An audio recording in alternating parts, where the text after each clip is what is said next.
Now, you've probably heard a lot lately about a hot automotive issue known as the gray market.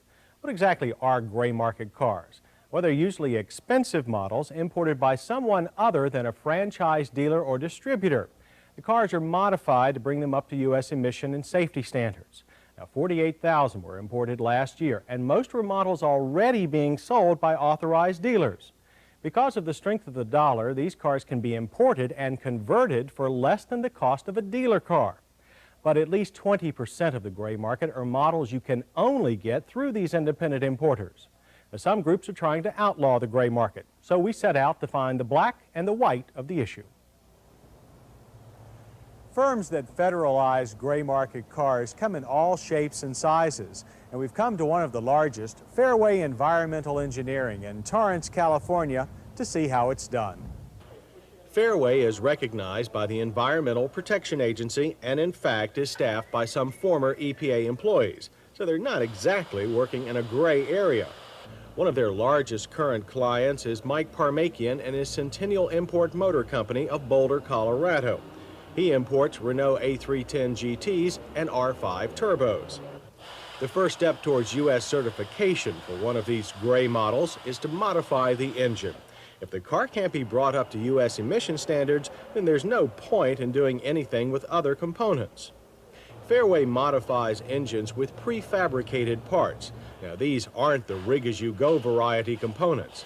These can be bolted on, much like a manufacturer's part. After a final tuning and with EPA regulations satisfied, the car is then made to comply with Department of Transportation specifications. That means safety modifications, such as installing side impact door beams, upgrading bumpers, retrofitting cars with safety glass and approved lighting, and finally changing speedometers so we Americans can actually read them. That means to miles per hour. All the finished work is documented, and the car is then completely checked.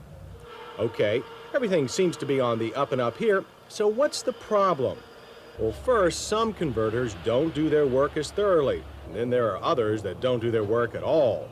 Some cars have actually been certified with fake documentation, and that means consumers end up with cars that won't run right or won't pass an emission test. And if a car flunks a federal emission test, it can be confiscated at the owner's expense. Now, converters like Fairway guarantee their work, but gray market conversions generally void factory warranties, and badly engineered conversions can make cars less reliable. That's a problem for quality-conscious makers like Mercedes-Benz, since nearly a quarter of all Mercedes cars imported during 1984 were gray market cars. And of course, every gray market Mercedes on the street represents a lost sale for Mercedes-Benz of North America. So the gray market is aptly named, all right. It's not all good, but it's not all bad. On the bright side, it gives us a lot of cars we otherwise wouldn't get, but it can cheat consumers and factory-authorized importers who've invested millions to support goodwill and customer satisfaction. Well, the whole thing could change, though. There's legislation afoot that would put an end to most gray market activities, but the economy might take action first. If the value of the dollar weakens substantially, the price of uncertified models will go up, and it may not pay to import and certify them.